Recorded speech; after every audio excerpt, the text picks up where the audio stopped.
नमस्कार दोस्तों, एक बार फिर से स्वागत है मेरे इस वीडियो में। और आज मैं कुछ नया टॉपिक आपके साथ में रख रहा हूं और वो है रेवड़ी कल्चर।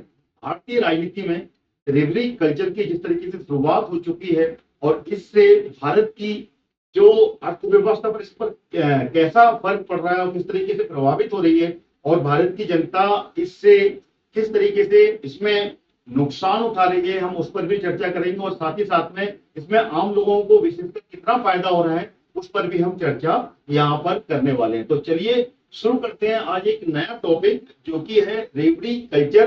राजनीति में इसका क्या महत्व है और राजनीति में इससे जो पॉलिटिकली बेनिफिट होते हैं वो कैसे मिलते हैं। चलिए शुरू करते हैं। तो हम बात कर लें आजकल जो देश में मुफ्त की रेवड़ी बांटकर वोट डालने का जो कल्चर लाने की जो हर भरसक कोशिश हो रही है, ये रेवड़ी कल्चर देश के विकास के लिए बहुत ही ज्यादा घातक है। रेवड़ी कल्चर वालों को लगता है कि जनता जनार्दन को मुफ्त की रेवड़ी बांटकर उन्हें खरीद लेंगे और मिलकर रेवड़ी कल्चर को देश की राजनीति से हम सबको यहाँ से इसको हटाना है और इसका पूरे तरीके से प्रयास यहाँ पर करना होगा। अगर हम बात करें साल 2022 के दिए गए प्रधानमंत्री मोदी जी के एक बयान की यहाँ पर काफी चर्चा देखने को मिली थी हमें, जिसमें कि उन्होंने ये कहा था कि कोई और राजनीतिक दल बांटे तो उसे रेवड़ी और मोदी सरकार बांटे तो उसे विटामिन की गोलियां कहेंगे। लोगों को मुफ्त की चीजें या पैसों से सियासी दलों को वादों पर जो मीडिया में बहस का दौर चला वो भी काफी ज्यादा यहाँ पर चर्चा में उस समय रहा था। यहां तक कि ये मामला जो कि रेवड़ी कल्चर का मामला था या फिर जो भी यहाँ पर जो मामला चला है, जो सुप्रीम कोर्ट तक पहुंचा और उच्चतम न्यायालय में इस पर गंभीर मुद्दा बताते हुए कहा था कि वेलफेयर स्टेट होने के नाते मुफ्त की जो चीजें हैं जरूरतमंद को मिलनी चाहिए, लेकिन अर्थव्यवस्था को हो रहे नुकसान और वेलफेयर का जो का जो बैलेंस है उसको बिठाने की भी यहाँ पर जरूरत बनती है। अगर हम बात करें अभी जो वित्त मंत्री हैं निर्मला सीतारमण, उन्होंने फरवरी 2024 में अपने बजट के भाषण में ये बताया था कि मुफ्त राशन पर जो चालू वित्त वर्ष में लगभग 2 लाख करोड़ रुपए का खर्चा यहाँ पर किया जाएगा। नरेंद्र मोदी सरकार ने नवंबर 2023 में ये घोषणा की थी कि इस योजना के अगले 5 वर्ष तक यानी कि 2028 तक ये जो यहाँ पर जो जिस तरीके से मुफ्त में जो दिया जा रहा है वो 2028 तक जारी रखा जाएगा। वित्त मंत्री ने जो बजट अनुमान के आधार पर यहाँ पर बनाया जाए तो इस योजना में सरकारी खजाने पर जो बोझ बढ़ेगा वो तकरीबन 10 लाख करोड़ का होता है। इस योजना को 2020 में शुरू किया गया था, जैसे कि आपको मालूम है कोविड के समय में इस योजना को शुरू किया गया था और इसके बाद में इसकी जो समय सीमा है वो कई बार इसको बढ़ाया गया है। इसकी डेडलाइन अब दिसंबर 2028 तक बढ़ा दी गई है। सवाल यह उठता है कि आखिरकार सरकार के पास में इन मुफ्त चीजों के लिए पैसा कहां से आता है। तो हम बात कर ले 2014 में जब मनमोहन सरकार को हटाकर नरेंद्र मोदी सरकार सत्ता में आई थी, सब्सिडी बिल में उसे सबसे अधिक राहत मिली। पेट्रोल डीजल और फर्टिलाइजर की जो चीजें हैं की कमी होते हुए अंतरराष्ट्रीय कीमतों से यहाँ पर जो राहत मिली वो यहाँ से इनको मिली। तो मोदी सरकार की पहले कार्यकाल यानी कि 2014 और 2015 से लेकर 2018 और 2019 तक भारतीय रिफाइनरी कंपनी ने 60.84 यानी कि 60.80 प्रति बैरल की दर से कच्चे तेल का यहाँ पर आयात किया, जबकि इससे पहले 5 वित्तीय वर्ष जब मनमोहन सरकार की का दूसरा कार्यकाल था यानी कि मनमोहन सरकार 2.0 था, उस समय कि ये जो औसतन था ये $96.05 प्रति बैरल था, यानी कि उससे लगभग आधी की कीमत पे यहाँ पर जो कच्चा तेल है वो रिफाइनरी को मिल रहा था। तो साल 2012 और 13 में पेट्रोलियम उत्पादों पर यहाँ पे की केंद्र सरकार को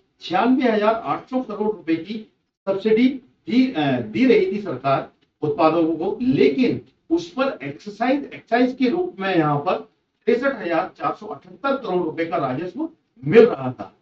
जब हम 2013 और 14 की बात करते हैं तो उस समय भी जो फ्यूल सब्सिडी यहाँ पर 85,378 करोड़ रुपए रहेगी, और वहीं पर इस पर जो एक्सरसाइज जो राजस्व था वो 67,234 करोड़ रुपए रहा। लेकिन इसके बाद भी इसकी स्थिति जो है वो उलट गई। अगर हम बात करें साल 2017 और 18 की, और 18-19 में यहाँ पे की फ्यूल सब्सिडी 24,460 करोड़ रुपए और 24,837 करोड़ रुपए रही, जो कि 2017 की बात करें तो 2017 में 24,460 करोड़ रुपए 17-18 में, और 18-19 में यही सब्सिडी 24,837 करोड़ रुपए रही।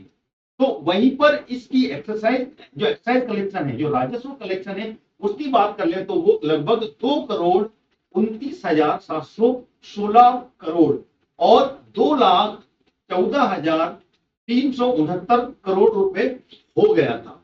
यानी कि मोदी सरकार जब पहली बार 2017 में आई थी मोदी सरकार, तो पहले तो पेट्रोल पर जो एक्साइज ड्यूटी थी वो 9 रुपए 48 पैसे प्रति लीटर थी, जबकि डीजल पर जो यहाँ पर एक्साइज ड्यूटी की बात करें तो वो 3 रुपए 56 पैसे प्रति लीटर रही। इसके बाद में जब सरकार नवंबर 2014 से लेकर जनवरी 2016 तक की बात करें तो उस समय 9 बार पेट्रोल और डीजल में दोनों में एक्साइज ड्यूटी है जो राजस्व में बढ़ोतरी की गई। यानी कि 15 महीने में पेट्रोल और एक्साइज ड्यूटी में 11 रुपए 77 पैसे की बढ़ोतरी की गई, जबकि डीजल की एक्साइज ड्यूटी में 13 रुपए 47 पैसे बढ़ाया गया है।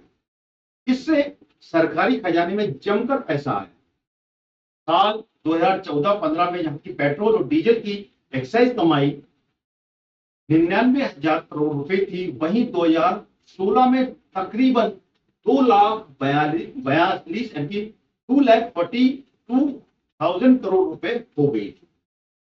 5 जुलाई 2013 की बात करें तो 2013 को राष्ट्रीय खाद्य सुरक्षा अधिनियम लागू होने के बाद में जो पीडीएस के तहत गेहूं की कीमत 2 रुपए किलो और चावल की कीमत जो थी वो 3 रुपए किलो तय की गई थी। जब यहाँ पर ये अधिनियम लागू किया गया था 2013 में, मोदी सरकार की सत्ता में आने के बाद में इनके दरों में इजाफा नहीं किया गया था, बल्कि जनवरी 2023 में कीमत इसकी 0 कर दी गई। मतलब यहाँ पर पीडीएस के तहत जो भी यहाँ पर अन्न दिया जाएगा, जिसमें कि गेहूं और चावल मुफ्त मिल रहा है, मुफ्त की योजनाओं की घोषणा करने में केंद्र सरकार कई से आगे जो की है राज्य सरकारें रही है। यानी कि सत्ता में आने के बाद में राजनीतिक दल बड़ी बड़ी घोषणाएं कर देते हैं और सत्ता में आने के बाद में इसका जो सीधा साधा असर होता है वो सरकारी खजाने पर और दूसरी योजनाओं पर देखने को मिलता है। जैसे कि अन्य योजनाएं जो कि प्रभावी रूप से चलना चाहिए, लेकिन यहाँ पर जो जिस तरीके से सत्ता में आने के लिए यहाँ पर बीज की जो घोषणाएं की जाती हैं और उससे सीधा असर जो सरकारी खजाने पे मिलता है और अन्य योजनाओं पर देखने को मिलता है, वो यहाँ पर सीधा साधा देखने को मिल रहा है।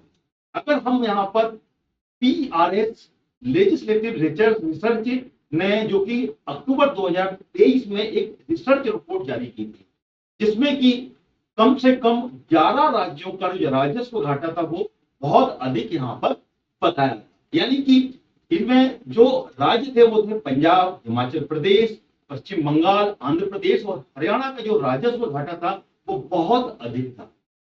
इसी के उलट अगर हम खनन से जो अच्छी कमाई करने वाले झारखंड, उड़ीसा जैसे जो राज्य थे उसकी जो आर्थिक हालत थी वो काफी ज्यादा बेहतर यहाँ पर देखने को मिल रही थी।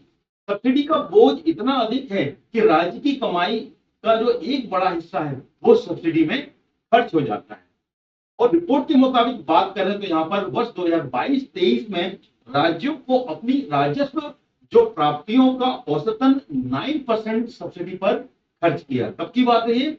वर्ष 2022 और 23 में, यानी कि राज्यों ने अपने जो उन्होंने यहाँ पर राजस्व की प्राप्ति की उसका 9% सब्सिडी में खर्च कर दिया। कुछ राज्यों में तो सब्सिडी का एक बड़ा हिस्सा बिजली सब्सिडी में खर्च हो रहा है।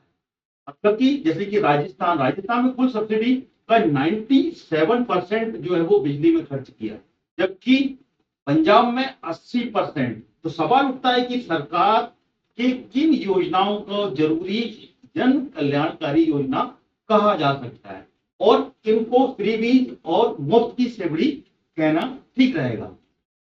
यहां पर अगर हम बात करें तो आर्थिक मामलों में जानकार जो अंशुमन तिवारी जी हैं, उनकी जानकारी के अनुसार हम बात करें तो हमारे पास में ऐसी कोई व्यवस्था नहीं है जिसके जरिए कि हम बता सकें कि क्या चीज यहाँ पे फ्रीबीज है और क्या नहीं। क्या आप मुफ्त अनाज बांटने वाली जो योजना है उनको फ्रीबीज कहेंगे, या फिर कहीं किसी राज्य में पहाड़ों पर पानी नहीं पहुंच रहा है और वहां पे सरकार फ्री में पानी उपलब्ध करा रही है, तो क्या आप इसको फ्रीबीज कहेंगे या फिर नहीं कहेंगे। ऐसे में इस पूरे विचार विमर्श पर तथ्यों का बहुत ही ज्यादा अभाव यहाँ पर देखने को मिलता है। तो कहते हैं ना कि हमारे पास इससे देखने का सिर्फ एक ही तरीका है। अब इस 10 साल पहले तक हम भारत के तथ्यों के आधार पर जो चर्चा होती थी उसमें मेरिट और डीमेरिट सब्सिडी की परिभाषित यहाँ पर उनको परिभाषित किया गया था। हमारे पास इसे देखने के लिए एक ही तरीका है जो भारतीय वित्तीय व्यवस्था के अनुरूप है। मतलब कि यहाँ पर एक ही तरीका देखने को मिलता है जो कि भारतीय जो वित्तीय व्यवस्था है उसके अनुरूप है। इस आधार पर हम फ्री राशन और फ्री शिक्षा जो होती है वो एक मेरिट सब्सिडी के रूप में हम इसको देख सकते हैं। अगर किसी छात्र को शिक्षा देना है तो वो मेरिट सब्सिडी है।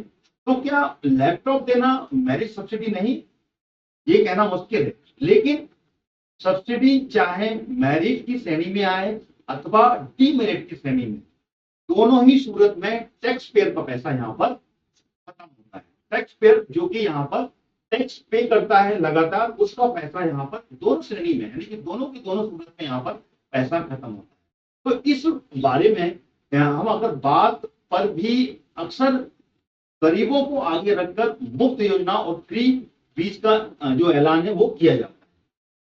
साथ ही साथ सरकार ये भी दावा करती है कि उसके कार्यकाल के दौरान देश ने बहुत खूब तरक्की की और करोड़ों के लोगों में यहाँ पर गरीबी की रेखा से बाहर हो।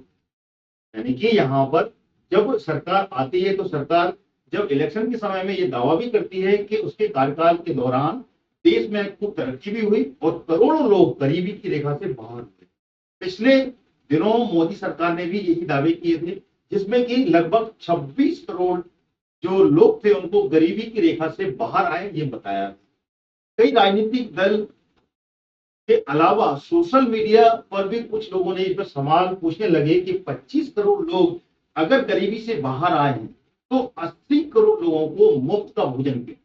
प्रधानमंत्री मोदी ने भी इसकी खुद राज्यसभा में एक सवाल पर यहाँ पर जवाब दिया था और कुतर्क इसको बताया था। और इसका मतलब कुछ इस तरीके से दिया था कि हम जानते हैं कि कोई गरीब व्यक्ति हॉस्पिटल से जब बाहर आ जाए ना तो वह डॉक्टर कहता है कि कुछ दिन इनको ऐसा संभालिए कि खाने पर परहेज रखिए और कभी दोबारा इनको ये मुसीबत में ना आ जाए।